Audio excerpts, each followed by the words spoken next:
Son ineptos para gobernar, pero buenos para insultar. Y encima, un impostor. ¡Hay que votarlo del país! Yo le estoy preguntando, presidente, por lo que usted estableció su... Cabildeo presenta Lucha Libre, un programa para el ejercicio de la libertad de expresión. Bienvenidos. Hola amigos y amigas, buenas tardes. Estoy aquí como el anterior lunes con Ricardo Paz y hoy día vamos a conversar sobre un tema que sin duda es de enorme actualidad y de gran polémica. ¿Qué pasó con el MAS?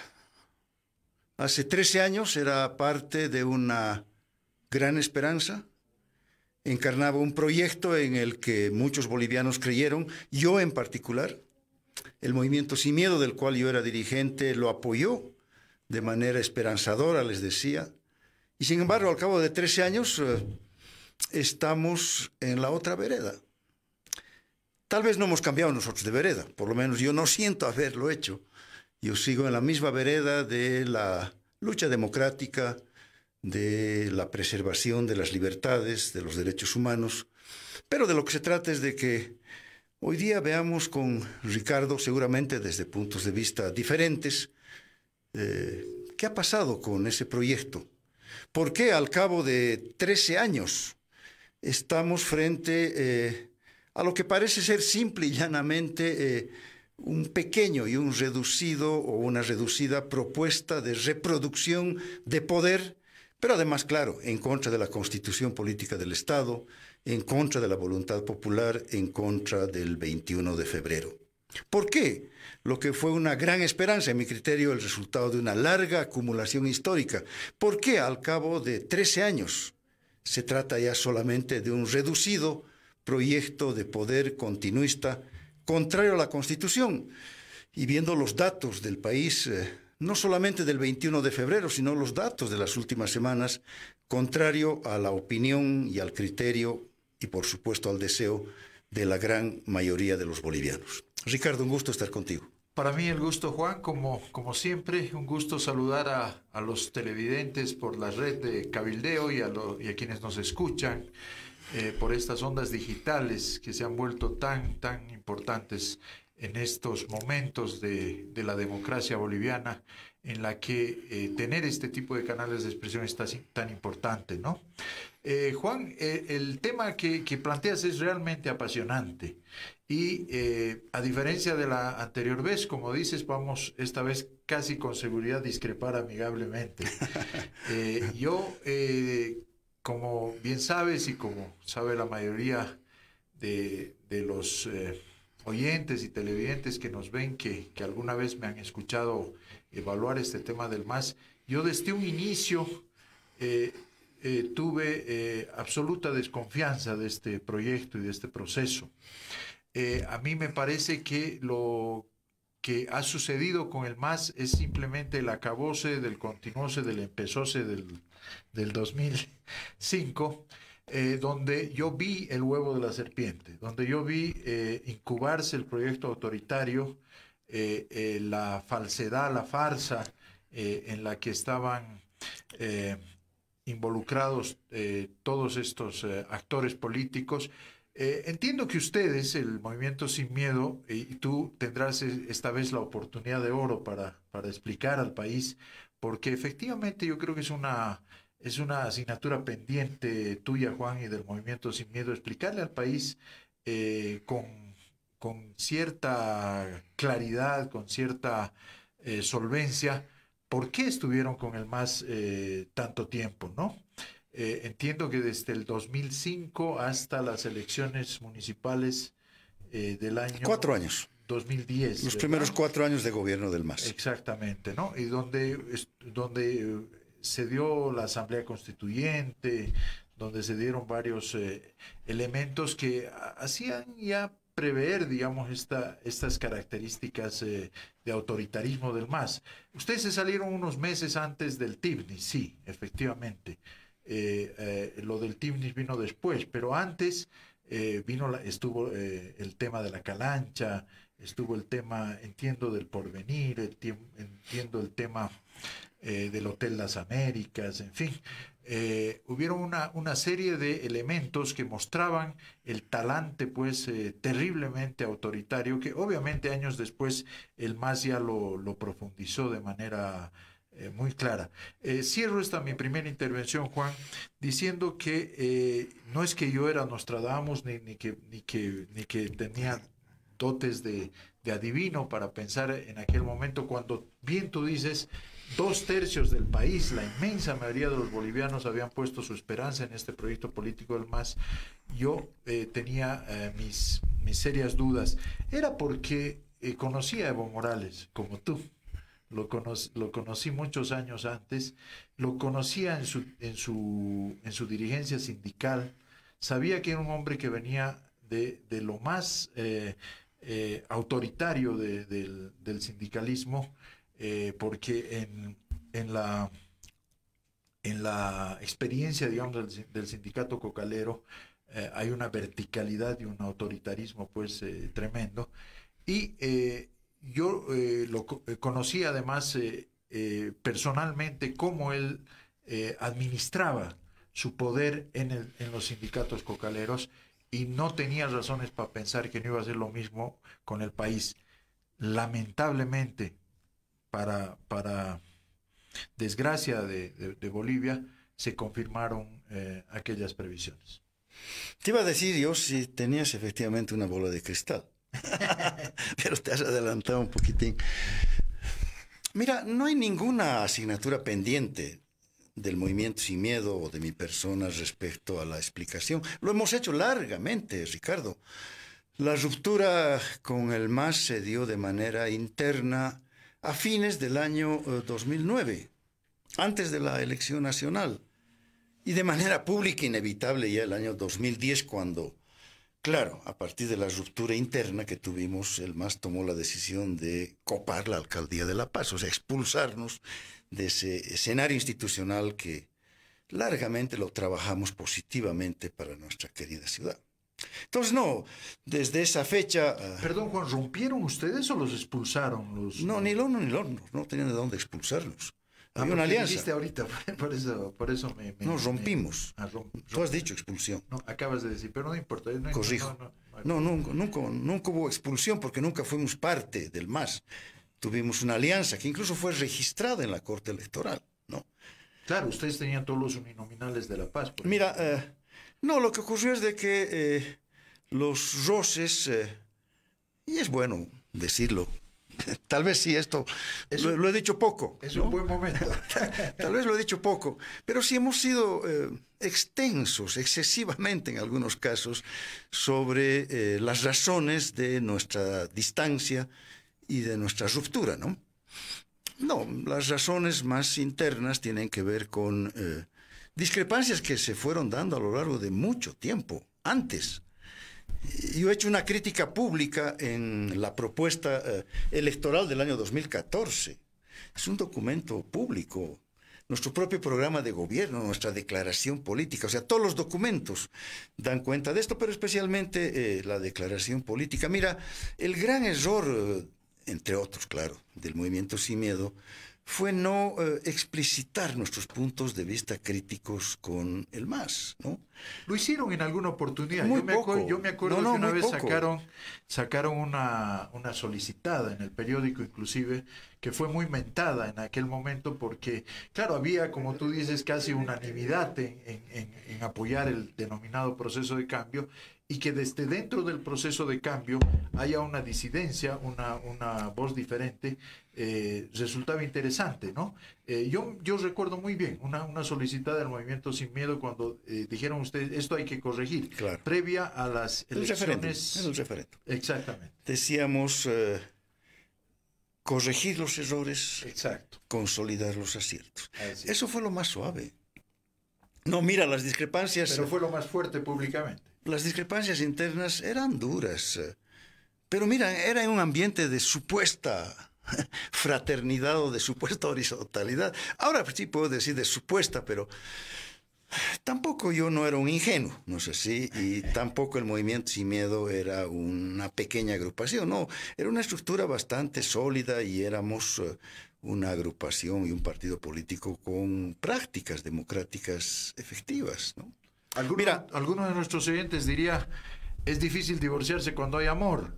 Estabas muy enamorado del proyecto y de repente era parte eso de te las, costaba... Era parte de las viejas convicciones mías. Yo soy un izquierdista de toda la vida, ¿no? Pero además, parte de esas... Pero además nunca fue de izquierda, Juan. Bueno, es tu criterio, ¿no? ¿Tú crees que sí? Sí, por supuesto, claro. Es que mira, ver la deriva del MAS hoy día y negar, como tú lo estás haciendo, el origen de la acumulación histórica es perder un poquito... Eso no niego.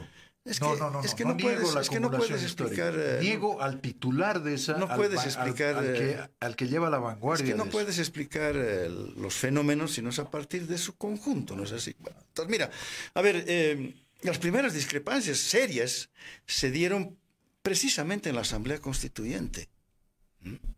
Aunque hubieron otras discrepancias también importantes, pero tal vez más episódicas, ¿no? Mira, el año 2006...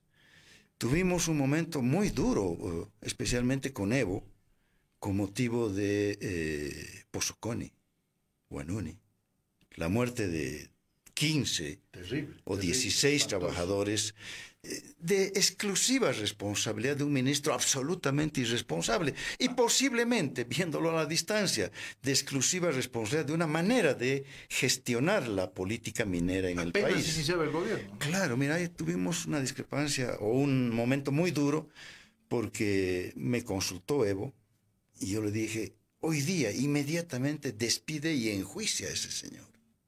Solamente esa señora, creo que era ministra de gobierno. No, ministro de minería. Era un cooperativista. No era la ministra de gobierno. Era un cooperativista. No tenía responsabilidad. Lo despidió, pero no lo enjuició. Mira, te cuento esto porque es interesante que la gente lo sepa. Lo he dicho en algún otro medio, pero tal vez ahora de manera más ampliada. Estuvimos en absoluto desacuerdo, porque este tema es además muy recurrente hoy día, ¿no? Estuvimos en desacuerdo absoluto con la reelección indefinida que planteaba el MAS en la Asamblea Constituyente. En la Asamblea Constituyente, correcto, en el inicial proyecto de Constitución, ¿no es así? Es. Claro, y esto motivó, sí, un distanciamiento, porque yo me reuní me convocó Evo a la residencia, era un fin de semana, ha podido ser un sábado o un domingo en la tarde. Y claro, entrando casi me increpó y me dijo, tus asambleístas están en contra de la reelección indefinida. Pero por supuesto, le dije. Además, mira, a diferencia tuya... Esta revelación muy interesante, Juan, porque quiere decir que Evo Morales tenía en la cabeza el tema de la reelección indefinida desde un inicio. Así es. No es una cosa que se le ha ido... Bueno, ya lo he dicho en otro medio, pero seguramente esto va a ser más ampliamente difundido por Amalia, ¿no? La importancia de estos nuestros grandes amigos que nos invitan a debatir de la manera más libre, pues estamos en lucha libre por eso, ¿no? Entonces, casi me increpó al entrar. Pero mira, a diferencia tuya, yo tenía y tengo, bueno, de las viejas épocas, tenía una relación muy horizontal con Evo Morales. Yo nunca le he dicho señor presidente, ¿no? En mi relación, que duró 4 años. Bueno, es tu compadre, ¿no? Mira, y eso es distinto a lo que la gente supone. Él nunca me nombró padrino de su hija. No. Fue la Liz, la Eva Liz y la Panchita, la mamá, las que me nombraron de una vieja relación antigua, ¿no? Bueno, es otra historia. No sé si lo vamos a ver ahora, pero no interesa mucho esto. Entonces... yo lo saqué por lo menos en 2 oportunidades siendo parlamentario, presidente de la Comisión de Derechos Humanos, ¿te acuerdas? En una ocasión conmigo. 2 veces lo saqué de la cárcel, o sea, de la PTJ. Era permanentemente hostigado y reprimido por Sánchez Berazaín especialmente. Y entonces había una relación personal. Yo conocí a un Evo Morales con una fibra humana muy visible. A diferencia tuya, seguramente que estás hablando del viejo Evo autoritario de siempre. No fue siempre así. O siguiendo aquella visión de que, o aquel adagio que es cierto, que el poder no cambia, sino que el poder descubre a la gente. De repente sí. Bueno, tenía eso.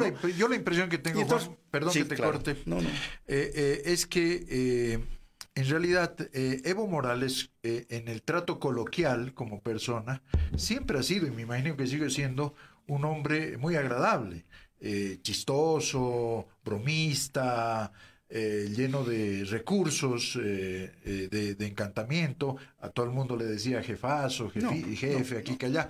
Pero no, yo me estoy refiriendo más a cómo manejaba él los sindicatos cocaleros, y cómo los administraba y cómo manejaba la relación con su propia gente, con sus subordinados. Desde un inicio yo vi que ahí había un talante autoritario muy severo. Mira, el sindicalismo cocalero nunca ha sido necesariamente distinto al sindicalismo boliviano en general, Ricardo. El sindicalismo cocalero viene con motivo de la relocalización famosa del traslado de los mineros a la cabeza de nuestro querido Filipo, ¿no? Al Chapare. Y entonces allí trasplantan la visión sindical de la vieja tradición minera, la vanguardia, ¿no?, del proletariado. Es el mismo sindicalismo. Y el sindicalismo boliviano es un sindicalismo autoritario, pues. Vertical. Con ejercicios democráticos muy importantes, pero también con decisiones que se toman muy verticales. ¿Qué entiendes por democracia y qué entiendo por democracia? Porque para mí esas asambleas, esos congresos de la COP, esas cosas de democracia, no sé, tenía muy poco, ¿no? No creo, yo creo que hay componentes democráticos, hay participación de la base, en fin, pero sí, también, claro, hay una práctica verticalista, ¿no? Entonces, no es por ahí donde vamos a identificar el autoritarismo de Evo Morales, no. Pero bueno, a lo que voy es a lo siguiente, de que esas discrepancias se fueron agravando desde la Asamblea Constituyente, el año 2007, ¿no? Y ahí sí vimos en el Movimiento Sin Miedo una tónica que era autoritaria, ¿no? Pero mira, la visión era más integral nuestra, ¿no? Estaban enamorados, Juan, estaban enamorados. Mira, éramos parte de una larga acumulación, pero también de una larga frustración, Ricardo. El Movimiento Sin Miedo surge como respuesta a la partidocracia, a la corrupción y al neoliberalismo. Estos son los tres elementos de nuestros documentos iniciales del año 99, cuando fundamos el Movimiento Sin Miedo. Y mira cuán bien respondían estos tres elementos por la negativa al país. Yo no sabía nada, absolutamente nada, de gestión municipal, ¿no? Si habíamos candidateado a las elecciones municipales del año 99 era para ampliar el Movimiento Sin Miedo, que empezaba recién a nacer. Y mira, el respaldo fue vigoroso, ¿no? No, pero habías tenido una experiencia como diputado uninominal de una circunscripción muy importante de La Paz, la circunscripción 10, que me imagino que ya ahí, porque no ve que los vecinos creen que el diputado uninominal, claro, es un pequeño alcalde, le piden obras, le piden además, todo. Mira, ahí tuve el primer contacto directo con la estructura municipal corrupta, pero era terrible. Entonces, tuvimos el respaldo porque nosotros fuimos expresión pionera de la debacle, la decadencia del modelo de la democracia pactada, del neoliberalismo, ¿no? De la exacerbación de la corrupción, solamente superada hoy día, ¿no? En fin, claro, imagínate lo contradictorio. Y entonces iniciamos la gestión el año 99 y Evo apareció recién en el año 2004, ¿no? Cuando empezamos a tener algún tipo de vinculación, de relación, luego de la vinculación y la relación parlamentaria, amigable, cordial que tuvimos. No, ahí fue la conexión. La conexión no fue en el Parlamento, cuando yo lo sacaba de la cárcel, ¿no? No. Ahí fue la relación humana, ¿no? Ahí conocí a Evo, que tenía una fibra humana que yo no la puedo dejar de señalar, ¿no? En fin, entonces, ahí vino la adhesión, ¿no? La adhesión a un proyecto que lo encarnaba aquella vez el MAS. Por supuesto, el MAS logró encarnar, yo no diría la sola acumulación antineoliberal, antipartidocrática. No, yo creo que Evo logró encarnar la acumulación anticolonial. Yo creo que logró encarnar la acumulación pendiente del propio 52. Y a su manera, la propia acumulación democrática de la lucha contra las dictaduras. Claro, la diferencia, Juan, es que ellos veían esta acumulación, no como lo estás planteando tú ahora, como un proceso precisamente evolutivo, ¿no es cierto?, y de acumulación, valga la redundancia, que venía pues desde la fundación de la República y tenía hitos en Belsu, tenía hitos en la Revolución Nacional, en Torres, en la UDP, etcétera, en Condepa, en fin, ¿no? Todo este proceso de descolonización, de liberación que se ha producido en nuestro país. No, ellos se veían, como lo has dicho en el anterior programa, con tanta lucidez y certeza. A mí me ha encantado la frase, ¿no es cierto? Con ese complejo de Adán, ¿no es cierto? Creyendo que ellos eran los primeros y que ahí empezaba Bolivia. Yo me acuerdo el discurso de inicio de Evo Morales cuando se va a investir como presidente. Si uno lo vuelve a ver hoy día y a escuchar, yo recomiendo eso a nuestros oyentes y televidentes que lo vuelvan a ver, los que tienen esa duda de que el Evo cambió, ¿qué pasó con el Evo? Ha cambiado mucho, era el de la chompita, ahora es el del avión y del helicóptero. No, Evo Morales era el Evo Morales en 2005, cuando en ese discurso se ve todo su talante autoritario, todo eso de que vinimos y nos quedamos, no somos inquilinos, somos dueños de casa, lo dijo el propio 2005, y esta idea que él intentaba transmitir, que intentaba trasuntar a toda la población, de que eran el inicio del Pachacuti, ¿no es cierto? Era el fin de los 500 años de oscuridad colonial, neocolonial, republicana, neoliberal, y el inicio de una nueva era, ¿cierto? Esa idea, ¿no es cierto?, era una idea francamente mesiánica, neopopulista, terrible, Juan, desde un inicio. Mira, lo que está pasando hoy día, a mí por lo menos no me va a hacer perder la dimensión de la historia. Yo no creo en el huevo de la serpiente. No, definitivamente no. De ninguna manera creo que aquello que estamos viviendo hoy día es la serpiente que salió de ese huevo que empezó a empollarse el año 2005 o 2006. No. Bueno, antes del 2012 empezó a empollarse. Sí. No, mira, lo que pasó es que estas acumulaciones históricas que por X o por Z, podemos analizarlo en otro momento, logró capitalizar el MAS, ¿no? Logró encarnar el liderazgo de Evo Morales. Estas acumulaciones fueron llenando un gran recipiente. Y ese recipiente contenía la demanda de devolución de la ética a la política contra la corrupción, la demanda de participación ciudadana contra la expropiación partidocrática, la demanda de un nuevo modelo frente al fracaso de la capitalización, etcétera, etcétera, ¿no? Esta fue la gran acumulación. Y mira, yo creo que esa gran acumulación se fue chorreando a partir de las fracturas.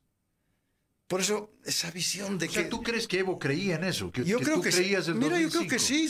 Y que el MAS creía en eso, la cúpula. Santos Ramírez creía en eso. Mira, no sé si Santos Ramírez, no. Pero por darte un... Ahorita puedes pasar el largo. Un ejemplo paradigmático. El largo del listado de los presos y de los convictos, ¿no es así? No. Mira, entonces... ¿qué es lo que pasó? Esa vigorosa acumulación se fue diluyendo, se fue chorreando a partir de profundas fracturas que la conducción gubernamental, y por supuesto ahí está la responsabilidad pues de Evo en primer lugar, de Álvaro García y del resto, ¿no? Mira, la primera gran fractura que a nosotros nos afectó enormemente fue la fractura del autoritarismo. Era evidente que empezaba ahí a surgir una visión autoritaria, que tenía ¿quién al frente? Otra visión autoritaria, ¿no? Sí, la visión de la extrema derecha, ¿no? Sí. Y entonces, claro, ahí mira, nosotros, parte del gobierno, criticábamos el autoritarismo, pero lo entendíamos de alguna forma, ¿no? ¿Lo justificaban? No, lo entendíamos, no lo justificamos, lo entendíamos. Claro. Lo ideal hubiera sido entenderlo y criticarlo públicamente a ambos sectores. Ese fue el gran drama del movimiento civil. No pudimos hacerlo.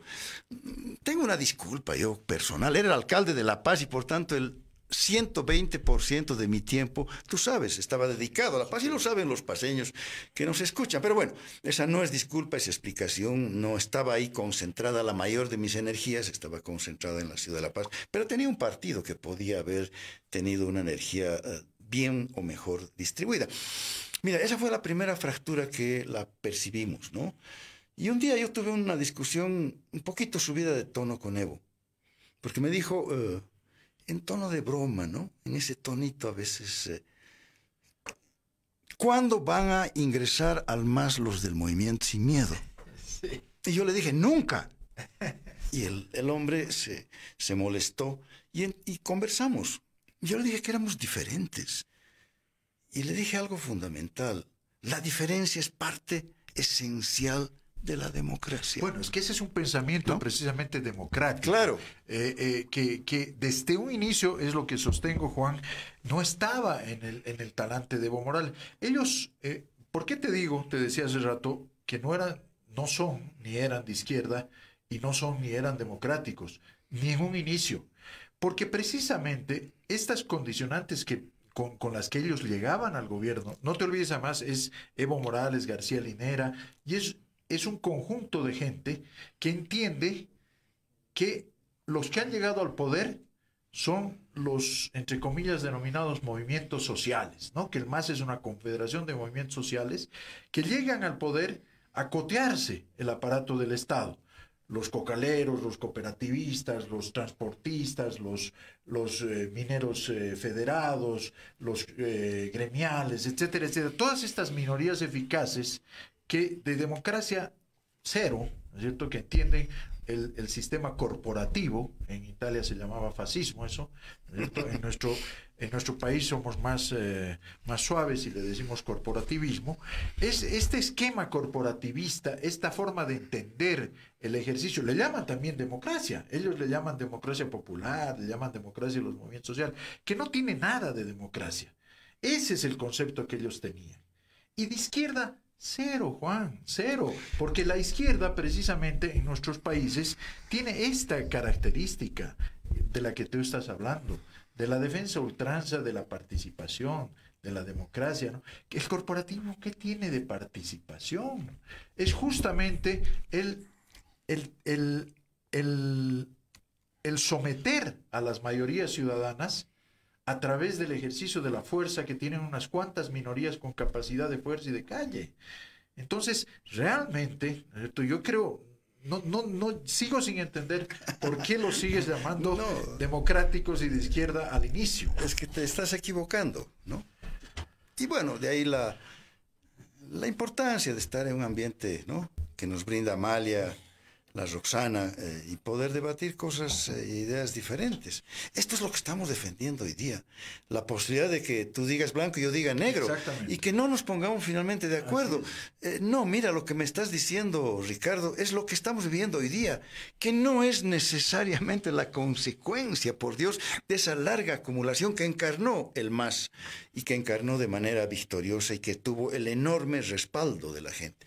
Porque si no podemos llegar a la caricatura de que 4 tipos, ¿no?, Evo Morales, García Linera y 2 más, pudiesen engañar a todo un país, ¿no?, engatusar a todo un país. Y entonces, claro, no tiene sentido hacer política, no tiene sentido democracia, porque vienen 4 pendejos, para decirlo de una vez, ¿no?, y te engatusan a la gran mayoría de la población que van como zombies a votar en favor de un proyecto que no es tal. No, estoy exagerando, sí, no es exactamente lo que has dicho, pues, pero se puede llegar a esa caricatura. No, por Dios, mira, se fue vaciando el proceso y sus conductores fueron los que lo vaciaron. Me resisto a creer de manera intencionada. De repente, tú tienes razón ahí, de repente ahí había una mano negra, ¿no?, que tenía una visión estalinista, lo que tú quieras, ¿no?, de la vida, de los procesos, de la revolución, etcétera, ¿no? Pero mira, este fue el primer vaciamiento. El primer vaciamiento fue el autoritarismo, que era respuesta a un otro autoritarismo que venía de los sectores conservadores, pero claro que se transformaba en una intolerancia ya cotidiana, no te digo con la gente que estaba fuera del gobierno, con nosotros, ¿no? Ahí había una intolerancia. El momento que tú dabas una opinión distinta, y yo al principio tenía una relación no cotidiana, pero semanal. Es probable que de manera semanal hubiera estado en reuniones con Evo, con Álvaro y con alguna otra gente, ¿no? Y entonces, claro, al cabo de cierto tiempo te dabas cuenta que lo que decías ya caía mal, ¿no? Y yo, mira, tú me conoces, yo seguía diciendo pues lo que pensaba. Mira, la segunda fractura vino con la señal de Santos Ramírez, la corrupción, ¿no? La corrupción es una cuestión, o la transparencia es una cuestión tan cara a mí, pero además tan cara a mi gestión. Si algo pudimos hacer de manera radical y en un primer gran momento en la alcaldía fue reducir a casi cero la corrupción y tolerancia cero a los corruptos que todavía quedaban ahí, ¿no? Y entonces, claro, ahí surgió la corrupción al más alto nivel. Mira, Santos Ramírez, yo creo que era el seguro sucesor de Evo Morales. O por lo menos de Álvaro García Linera, ¿no? Porque bueno, el presidente del Senado. Parece que ahí estaba la disputa. Fue el presidente de YPFB, el que cuidaba las joyas de la corona. Y entonces, claro, ahí, mira, así, ahí surgió un otro elemento de fractura. No con nosotros solamente, ¿no? Sino con la acumulación, por donde se chorreó una parte, ¿no? De esa acumulación. La tercera fractura, el hegemonismo. Mira, todas estas cosas no eran tan visibles todavía, tanto que el año 2014, cuando nosotros cuando encabeza una candidatura, la gente no nos cree. Estas fracturas que te estoy relatando y estoy hablando con los amigos hoy día, que seguramente le parecen tan conocidas, no eran perceptibles el año 14, mucho menos el año 2009, el año 2010, cuando se dio la ruptura, ¿no? Bueno, Juan, mira, yo la verdad, como bien dices tú, decías hace un rato, creo que estamos de acuerdo en que no estamos de acuerdo. Y esa es una gran cosa, que podamos llegar a esa conclusión. Yo creo que ustedes, en realidad, es mi punto de vista. Por supuesto, no pretendo en absoluto convencerte de nada, pero yo creo que hubiera sido mucho más fácil para ustedes decir dos palabras, el 2014 y decir ahora, decir nos equivocamos. O sea, nosotros también fuimos parte de los engañados. O sea, no solo engañaron a la inmensa mayoría del pueblo de Bolivia, a 2/3 del pueblo de Bolivia que votó por Evo Morales sucesivamente, nosotros también fuimos engañados y nos equivocamos. Eso es más, me parece a mí, más claro, más contundente, pero está bien. Tú puedes quedarte con tu explicación y con todo lo que estás haciendo. Lo bueno, en el caso de ustedes, lo digo además con toda contundencia, claridad, en el caso de ustedes, yo les creo. Sinceramente, Juan, yo no creo que ustedes en ningún momento han actuado ni de mala fe, ni pensando hacer las cosas por abajo, o eran parte de una estructura encubierta. No, para nada. Es como lo estás diciendo tú. Yo creo que es exactamente, actuaron en consecuencia de lo que estaba pasando. Pero creo que sí, hay una cosa un poquito más profunda, que eso me encantaría que podamos indagar un poco más. Es tu concepto de democracia, Juan, me interesa. ¿Cierto? Mi concepto, como lo has visto ya con toda claridad, es un concepto muy liberal de democracia, ¿no? Yo creo que la democracia es, ¿cierto?, el derecho a elegir, a ser elegidos, el que haya alternancia, el que haya sustitución de las élites, el que se respete el Estado de Derecho, que haya libertades ciudadanas, en fin, ¿no es cierto? No creo cuando le ponen apellido a la democracia, cuando le ponen esto de la democracia popular o la democracia intercultural, o la democracia para mí, por ejemplo, siempre es participativa. Nunca he entendido el tema de esa diferenciación entre democracia representativa y democracia participativa. O sea, para mí es lo mismo. O sea, ¿cómo puede haber democracia sin participación? No entiendo. ¿No es cierto? No, es inmanente aquella. Pero sí me interesa, sobre la base de lo que has dicho y sobre lo que te proponía, lo que te planteaba acerca de mi visión de cómo entendían ellos la democracia, este corporativismo, este poder de los movimientos sociales, y cómo tú conviviste con eso y cómo ves las cosas ahora. Vamos a tener unos 8 lunes más. Ojalá que muchos más, ojalá que muchos más. No, te digo porque te he hablado de 3 fracturas, ¿no? Sí. Mira y voy a seguir con las fracturas. Adelante. La cuarta fractura fue la fractura del despilfarro y de la mala utilización. Te estoy hablando del año 2008-2009, cuando las cifras del presupuesto general de la nación eran sideralmente distintas a las que tuvimos en el año 2005. O sea, yo fui alcalde en la época de la escasez más absoluta. Yo fui alcalde del año 2000 hasta el año 2010, ¿no? Y entonces, el presupuesto se multiplicó. Pero claro, yo podía comparar además con las partidas presupuestarias, con el conocimiento que logré adquirir sobre el manejo de lo que es un presupuesto. Yo fui el que mejor pudo percibir ese enorme salto en nuestras recaudaciones, ¿no es así? Y en lugar de hacer un palacio para el alcalde, hiciste los barrios de verdad. Claro. ¿Pero qué te pasó, Juan? Claro. O sea, ¿qué impronta? Mira, teníamos que hacer un edificio frente al Palacio Legislativo. No igual, sino para poner parqueos, para poner oficinas. Y la verdad es que yo no tuve ninguna duda. Había que hacer barrios de verdad y punto. Y ahí está pendiente. Los paseños que nos están escuchando saben que frente a la alcaldía hay un espacio vacío que es un parqueo que ojalá en algún momento se transforme en un adecuado edificio para prestarle mejor servicio a la gente. Ojalá. No lo hice, por supuesto. Mira, además, se trata de visiones diferentes que se crean con la vida. Y ya vamos a hablar otro día de la gestión municipal. Es un buen tema para hablar de esto, ¿no? Entonces, mira, el despilfarro, ¿no? Era visible el despilfarro, ¿no? Era visible ya esta visión del mal manejo de la economía que devenía en despilfarro. Esa fue la cuarta fractura.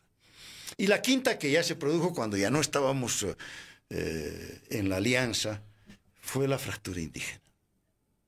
Lo que me llevó, sin duda, a plantear inmediatamente un juicio penal en contra de los responsables, mis ex aliados de un año antes. Inmediatamente yo los enjuicié por chaparina, ¿no? Juicio que, por supuesto, duerme el sueño. Claro, juicio que en primer lugar fue fracturado por los fiscales. Por un lado, el negociado de la carretera, del que nadie se acuerda. $100 millones de sobreprecio. No te preocupes. En favor de OAS. No te preocupes. Eso se va. Lo que pasa es que aquí hago un paréntesis cortísimo. Claro. El escándalo de Lavallato, que está afectando pues a todos los países de Sudamérica. Mucha gente dice, uy, ¿qué pasó? ¿Por qué no llega a Bolivia? Dicen, ¿no? Bueno, lo que pasa es que ahí hay una prelación. Están estudiando primero el tema de Odebrecht. Inmediatamente después de Odebrecht viene OAS, y después viene Andrade Gutiérrez y vienen todos los demás, ¿no? Entonces, no creas que no se va a saber y que no se va a recordar el Entonces, lo que ocurrió fue eso. Los fiscales separaron el tema del sobreprecio del tema de la violación de los derechos humanos y no se pudo continuar como yo hubiera deseado continuar ese proceso, ¿no? Incluso surgieron algunas legítimas y naturales, no legítimas, susceptibilidades de alguna dirigencia indígena que por qué el Movimiento Sin Miedo estaba encabezando un juicio que les... Ya, listo, ¿no? Pero bueno, esa fue la fractura que ya se produjo luego, ¿no? Cuando habíamos dejado la alianza y el gobierno. Pero no es tanto la visión nuestra como Movimiento Sin Miedo, sino la fractura de un proceso, ¿no? Y mira, lo que tenemos hoy día es un cántaro vacío. Esa larga acumulación fracturada en varias partes. Hay gente que me dice, te olvidas siempre de la fractura autonómica. No me olvido. Nunca fue la visión autonómica una visión del MAS. Nunca, ¿no? Fue introducir las autonomías en la Constitución. Fue otra batalla, ¿no? Además fue mal introducida, ¿no? Dice, en vez de decir Estado autonómico, dice Estado plurinacional, etcétera, con autonomías, ¿no? Desvirtuando además la propia noción autonómica cuando tú te vas a la ley marco, ¿no? Y te encuentras ahí con competencias y recursos, por ejemplo, ¿no? En fin, entonces no, hay muchas otras fracturas más seguramente, pero yo he identificado estas 5 como aquellas que explican absolutamente lo que está ocurriendo hoy día. A diferencia del huevo de la serpiente, yo creo que es la degeneración de un proceso, lamentablemente, en la conducción, en los conductores de ese proceso, frente a la perplejidad de un país. Mira, han pasado 13 años, solo 13 años, y de esa gran esperanza, hoy día hay una enorme decepción, ¿no? Pero además, claro, viene ya en el último tiempo, hace 2 años, la fractura de la Constitución, por Dios, ¿no? Claro, la fractura ya de la soberanía popular. Y como consecuencia de esa fractura, o con motivo de esa fractura, el prorroguismo inconstitucional. Bueno, lo que yo pienso es que esas 6 fracturas a las que tú haces referencia, en realidad es una sola y estuvo desde el inicio, ¿no? Es la fractura de la democracia. Es decir, en el momento en que no demócratas utilizan la democracia para llegar al gobierno, para hacerse del poder, utilizan todas las herramientas, los mecanismos, las libertades y las condiciones que les da la democracia para llegar al poder, pero instauran desde el primer día un modelo no democrático, un modelo autoritario, un modelo prorroguista, un modelo para quedarse en el poder para siempre. Y si algo hay que decirles es que en ese sentido no nos mintieron. En ese sentido, Evo Morales con el no somos inquilinos, somos dueños, hemos venido a quedarnos 500 años. Y Álvaro García Linera con sus famosas etapas del proceso de cambio, ¿cierto? Con la toma del poder total, ¿cierto? Después de la toma del poder político, la toma del poder económico, nos dijeron lo que iban a hacer. Y ese era un proyecto que explica, desde mi punto de vista, lo que tú acabas de mencionar. Eso que tú llamas fracturas, la corrupción, el autoritarismo, el despilfarro, todos estos temas que has hecho referencia, son lo mismo. Al final son el resultado, la expresión de un proceso que nació ya con ese cáncer, nació con esa mancha. Lo que no quiere decir, y aprovecho acá medio minuto para explicarte, Juan, lo que no quiere decir que yo desconozca, ni mucho menos, todo lo contrario, que yo desconozca la legitimidad de la ola social y del impulso político e histórico que tuvo el MAS y la circunstancia en la que llega el gobierno. Por supuesto que el país estaba, el año 2005, clamando a gritos un nuevo paradigma y una reconducción del proyecto nacional. Por supuesto que estábamos viviendo una gravísima ruptura del contrato social. Por supuesto que estábamos en una situación en la que la transición del nacionalismo revolucionario a un nuevo paradigma, a un nuevo sistema, no encontraba canales. Y así como el neoliberalismo, el llamado neoliberalismo entre comillas, el ajuste estructural de los años 80 con Sánchez de Lozada y los gobiernos que duraron 20 años también, ¿no? En el gobierno, que no cristalizaron en proyecto nacional, fueron un proyecto fallido, un proyecto que no se constituyó en paradigma. Este otro, del movimiento al socialismo, que tendrá 15 años, el del ajuste estructural tuvo 20, este tendrá 15, tampoco pudo cuajar en un proyecto nacional que dé respuesta a ese momento de crisis estatal que vive Bolivia y que seguimos viviendo, Juan. Desde mi punto de vista, desde el ocaso del nacionalismo revolucionario, más o menos allá por cuando terminan las dictaduras militares, el 82, hasta nuestros días, lo nuevo no termina de nacer y lo viejo no termina de morir. El nacionalismo revolucionario no termina de acabar y no hay algo nuevo. Y los dos grandes intentos han sido el ajuste estructural y el proceso de cambio del MAS. Ninguno de los dos con la potencia democrática y de renovación y revolucionaria, hay que decirlo, en el buen sentido, que debería tener la constitución de un nuevo paradigma. Las fases estatales que fracasan se agotan, lo que no significa que muchos de sus valores persistan, pervivan y además tengamos que recuperarlos. Pues, sin duda, no es así, sin ¿no? duda. No, a lo que voy es a que no, de ninguna manera.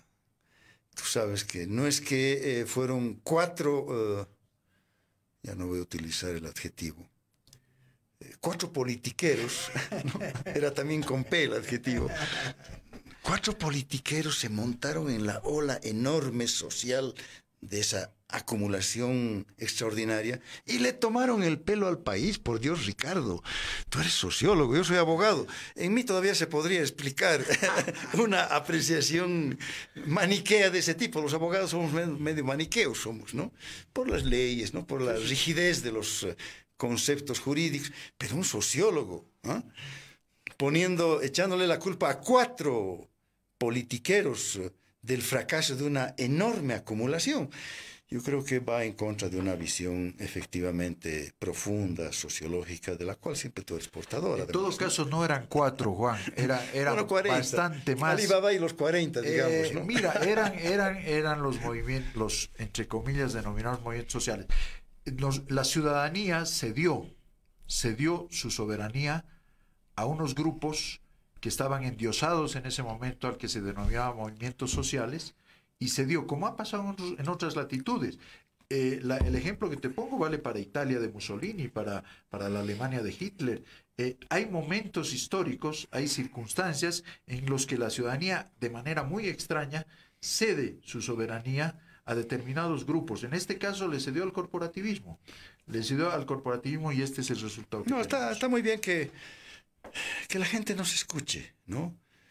Porque desde una visión democrática frente al autoritarismo y al populismo de hoy, es bueno que la gente sepa que hay percepciones diferentes. Claro que sí. Porque de lo contrario, si solamente tendríamos una sola, o vamos a volver al año 2000, ¿no? O al año 2004, porque, claro, ahí puede quedar en alguna gente, y cuidado, amigos, que no se les quede eso, puede quedar en alguna gente que todo lo que ha pasado en estos 13 años está mal. No, de ninguna manera. Mira, es que puede quedar esa visión después de tus palabras, Ricardo, ¿no?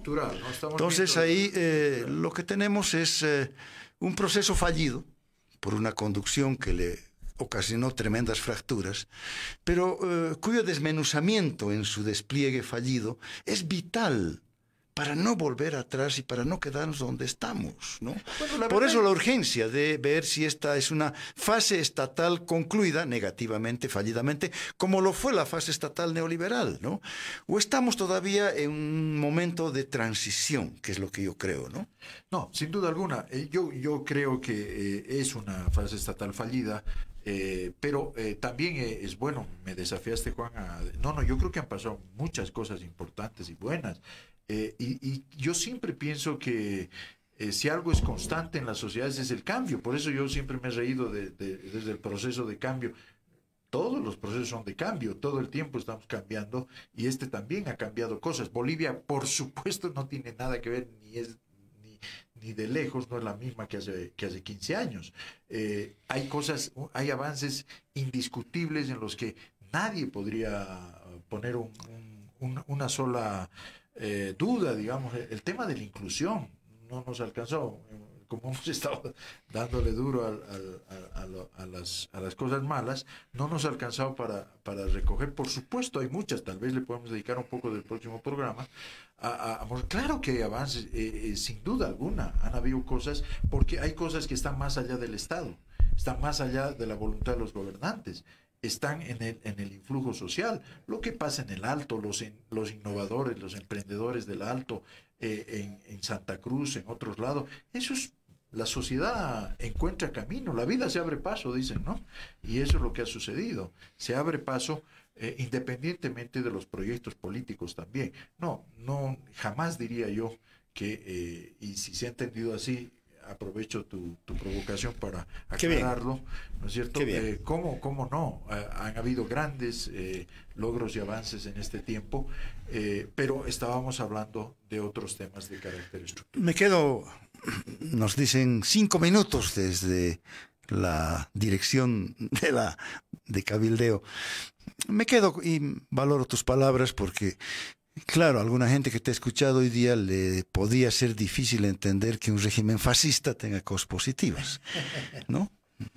Supongo que el fascismo era que aquí le llamamos corporativismo, ¿no? Sí. Y que allí le llamaban fascista. Entonces, o sea que no es lo mismo. Cuidado, ¿no? Son apreciaciones un poquito extremas que hay que manejarlas con cierta cautela porque tenemos que volver a ganar a la gran mayoría del país para un proyecto nacional democrático. A eso voy, ¿no?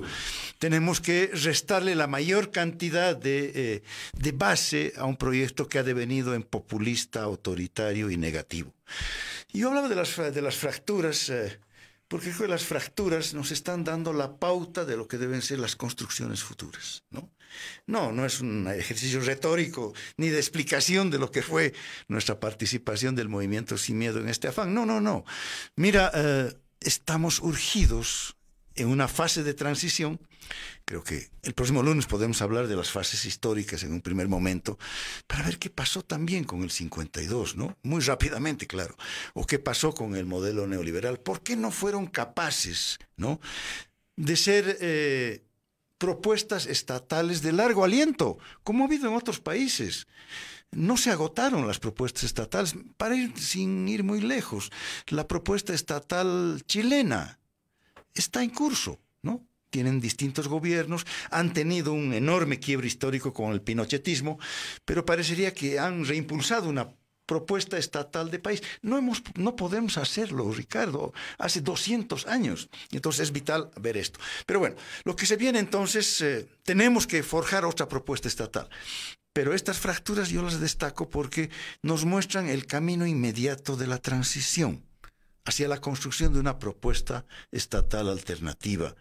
Necesitamos propuestas de renovación ética, de renovación democrática, ¿no?, de renovación económica, para luego avanzar en una propuesta estatal, ojalá definitiva, para nuestro querido país. Sin duda alguna, Juan, sin duda, yo creo que ese es el afán que nos mueve y eso es lo que nos hace debatir, discutir, estudiar, leer, tratar de entender cada vez mejor a nuestro país. En el caso mío, es sin duda alguna lo que nos mueve. El próximo programa entramos al qué hacer con Juan del Granado. Y Ricardo Paz. Muy bien. Hasta luego. Cabildeo presentó un programa de opinión que se transmite de lunes a viernes. Gracias por su sintonía.